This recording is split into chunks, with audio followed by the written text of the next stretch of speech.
Hi, I'm Kevin Hartman, family pastor at LSCC, and I want to thank you for joining me on this Friday as we fast and pray during Lent.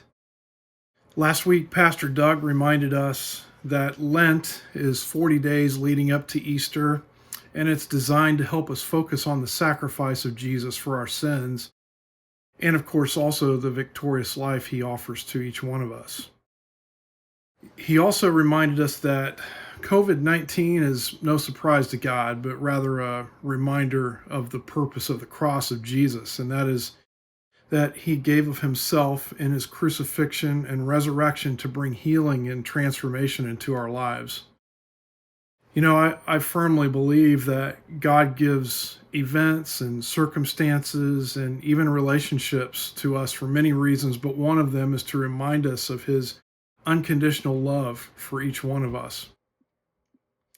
If you're like me, over the past week, you've had extra time to read books and maybe even listen to some blog posts. And one that I came across was with Kevin Queen, who's pastor of Crosspoint Church in Nashville.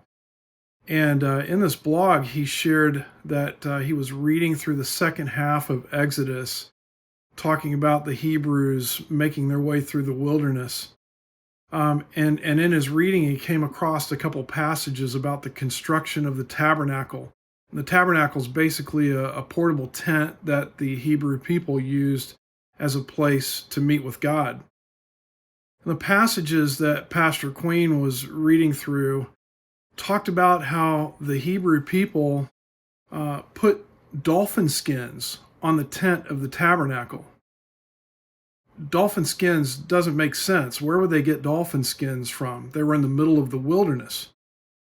And if you read Jewish rabbis, many say that the last time the Hebrews would have seen dolphins was when they crossed the Red Sea. The people took the skins of the animals like seals and dolphins to use along their journey in the wilderness. They were scavenging for anything they could find to prepare as they went through their wilderness journey. Now, at this point in the account in Exodus, as they put together the tabernacle, God is telling them to put those dolphin skins together as a covering for the tabernacle itself. Why would he choose to ask the people to do this? Well, I want you to imagine yourself for just a moment as a Hebrew walking toward this giant tent, preparing your heart to meet with God and seeing it covered with these dolphin skins.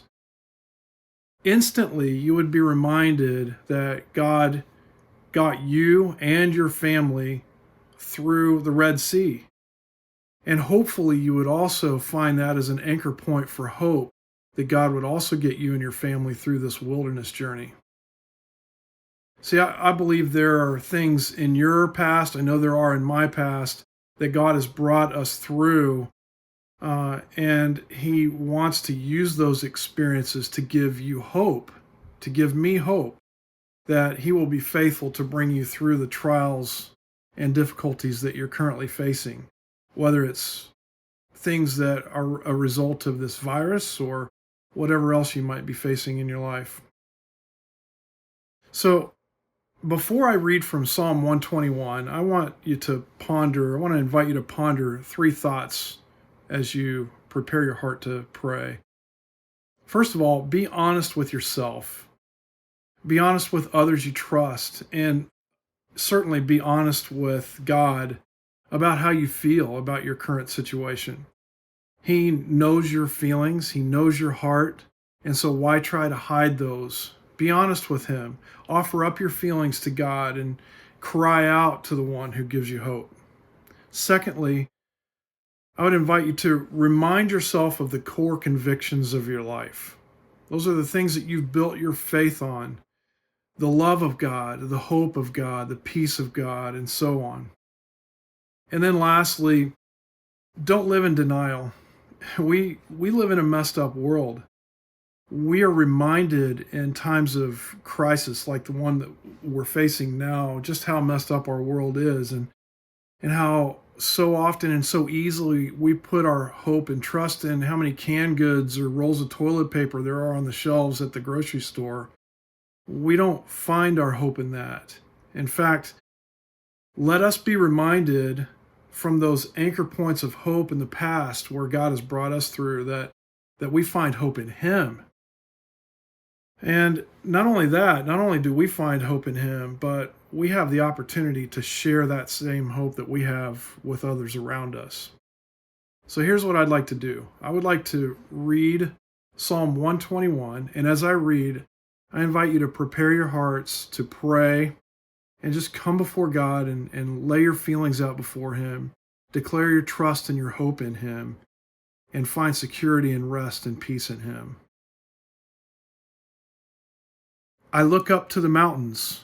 Does my help come from there? My help comes from the Lord who made heaven and earth. He will not let you stumble. The one who watches over you will not slumber. Indeed, he who watches over Israel never slumbers or sleeps. The Lord Himself watches over you. The Lord stands beside you as your protective shade. The sun will not harm you by day, nor the moon at night. The Lord keeps you from all harm and watches over your life. The Lord keeps watch over you as you come and go, both now and forever.